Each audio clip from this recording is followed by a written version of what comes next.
국민대, 고려대, 이제 서울대 주력반 맡고 있는 김동환 선생님이고, 박사 한 첫해. 일단은 크게 세 가지로 좀 나눠가지고 설명을 좀 해줄게요.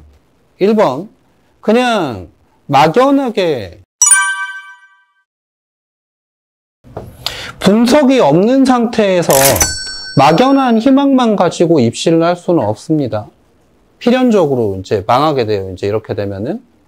두 번째가 잘못된 정보를 가지고 어떻게 함부로 발을 담궜다간 큰일 납니다. 이제 이거는 두 가지로 나눠서 이따 설명을 한번 드릴 거고. 그리고 세 번째 같은 경우에는 우리는 어쨌든 입시에서 경쟁을 통해 가지고 남들을 이기려고 뭔가 내가 시간을 쓰는 거잖아요. 1점이라도 더 따야 되는 거 아니야. 수능 성적이든 실기든. 근데 이런 부분에 있어 가지고 경쟁력이 떨어지면 안 돼요. 이걸 피하고 그 다음에 이 부분에서 내가 내 나름대로의 경쟁력을 확보한다라고 하면은 10대 1이면은 경쟁률이 높은 것 같으니까 뭔가 비관적으로 생각을 하죠, 사람들이. 반대로 경쟁률이 높다라고 하더라도 누군가는 붙는 거고, 경쟁률이 어떻게 만만하다고 하더라도 과기대 실질 경쟁률 기준 한 2.4대 1 정도? 이 정도면 다 붙을 것 같죠. 1.4배수가 떨어지고 1배수가 붙는 거기 때문에 아무리 헐렁한 학교라고 하더라도 붙는 사람보다는 떨어지는 사람이 많은 게 경쟁이에요. 그런 부분들이 있으니까 이것들을 좀 파괴를 차근차근 좀 해드리겠습니다. 1차적으로.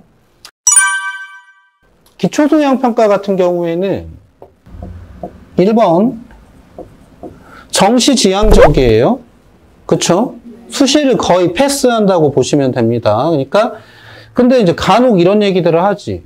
서울대 같은 경우에도 특별전형 중에 학종과 관련된 이제 소수 전형이 있고, 국민대 같은 경우에도 국민 프론티어 전형이 있어요. 그쵸? 고려대 같은 경우에도 창의활동 보고서 전형이 있어. 근데 셋의 공통점은 전부 다 학종이라는 거잖아요. 실기고사가 없다는 거야. 우리가 기초소양평가나 기초조형 실기고사를 준비하는 이유는 정시 대비를 하기 위한 이제 포석이라고 생각을 하셔야 되는 거고, 기초디자인 같은 경우에는 수시를 포함하는 경우가 되게 많죠. 대다수의 학교들, 건국대를 제외한 과의 모든 학교들이 가천대나 한양대 서울 캠퍼스처럼 수시에서만 뽑는 학교들도 꽤 많은 편이고, 정시와 수시를 분할해가지고 이제 모집을 하게 되기 때문에 어차피 기회인데 안 볼 이유가 없으니까 쏟는 경우들이 있습니다. 이제 보면은. 이거 두 개를 먼저 크게 나눠가지고 생각을 하세요. 내가 기초소양평가 실기를 준비한다라고 하는 거는 암묵적으로는 정시 입시를 하는 거에 대한 동의입니다. 단적인 예가 국민대 프론티어 전형이 20명이 안 되죠. 가군 정시 일반 전형하고 나군 미래융합 전형을 전부 다 더한 인원이 230명 가까이가 됩니다. 거의 10배 차이가 나는 거고. 고려대학교가 그나마 수시에서 많이 뽑아주는데 15명 뽑아요. 정시에서 35명 뽑고. 철저하게 정시지향적이다라고 보셔야 되는 거고, 정시지향적이다라고 얘기하는 거는 수능 성적으로부터 속박당한다. 약간 이렇게 생각을 하셔야 되는 거고.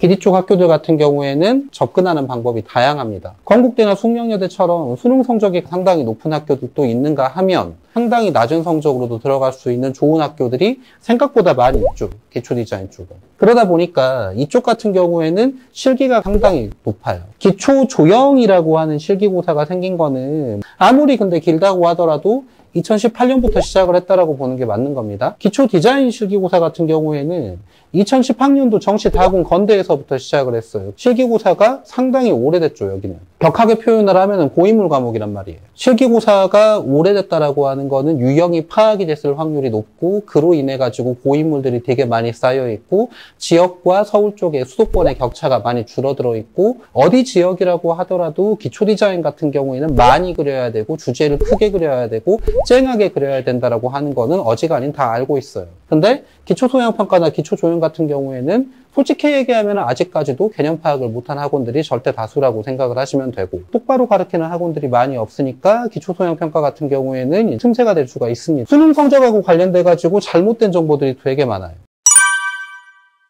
기초소양평가를 준비를 하려면은 수능 성적이 어마어마하게 높아야 된다. 그러니까 5, 1등급 정도 안 나오면 답이 없다. 이렇게 얘기하는 학원들도 많고, 4등급이어도 들어가는 애가 있었다. 실제로 우리 학원에도 있었, 7명이나. 그러면 이 성적 가지고도 국민대 갈 수 있는 거 아니야. 그러니까 그림 잘 그리면 되는 거니까 현재 나는 수능 성적이 얼마 안 나오지만은 그래도 나는 기술을 하고 싶어. 난 좋은 대학 갈 거야. 여러분들이 좀 착각하시면 안 되는 게 희망사항이라고 얘기하는 거는 어찌 보면 좋은 말인데 나쁘게 얘기하면 자기 객관화가 부족한 거거든요. 거기에 걸맞는 노력이 필요해요. 근데 수능 공부를 안 하고 나서 서울대하고 거의 유사한 정도의 탑티어 대학을 가겠다라고 이제 욕심을 부린다라고 얘기하면은 솔직히 이제 앞뒤가 안 맞는 거죠. 반대로 공부는 잘한단 말이야. 수능 공부만 주구장창 해가지고 어떻게 좋은 대학을 가겠다고 했으면 진짜로 그냥 국민대 나고 미래융합전형 같은 비실기를 노리시던가. 실기는 똑바로 안 하면서 나는 수능 성적이 잘 나오니까 나는 고려대를 갈 수 있어. 1000점 만점에서 실기가 300점이나 되는데 무슨 근자감인지. 실기 쪽을 등한시하고 학종 좀 봐볼까? 이렇게 해가지고 기웃기웃거리다가 이렇게 미루고 점점 이게 실기가 짐처럼 다가오게 됩니다. 명확하게 제가 설명을 드리면 4가지 부류의 학생이 존재하는 거예요. 수능 성적이 잘 나오는데 실기도 좋은 애. 수능 성적은 잘 나오는데 실기가 안 좋은 애. 수능 성적은 못 나오는데 실기가 좋은 애. 수능 성적이 못 나오는데 실기도 안 좋은 애. 심플하게 나눠져요. 합격자, 불합격자. 자기가 원하는 좋은 대학을 어디든 지원해가지고 최종적으로 합격을 하는 가장 해피엔딩이 될 거고, 이 사람 같은 경우에는 자기가 어디 대학을 붙을 거라고 1년 동안 착각을 하고 있는데 실질적으로는 서울대에 원서를 넣던, 국민대에 원서를 넣던, 고려대에 원서를 넣던 넣을 수는 있죠. 성적은 되니까. 근데 때려 죽여도 못 들어가요. 무조건 떨어진다고. 이 케이스의 친구들. 자기가 원하는 대학은 합격을 못할 수도 있겠지만 원서를 못 넣으니까 애시당초에. 그런데 대학은 들어갈 수 있어요. 답이 없죠. 내가 지금 현재 어디에 속해 있나 생각을 해야 되는 겁니다, 이제. 그래서 분명한 자기 객관화를 통한 희망사항이 구체적 계획으로 바뀌어야 되거든요. 노력은 안 하면서 이제 보면 눈높이만 높은 경우 큰일 나는 겁니다.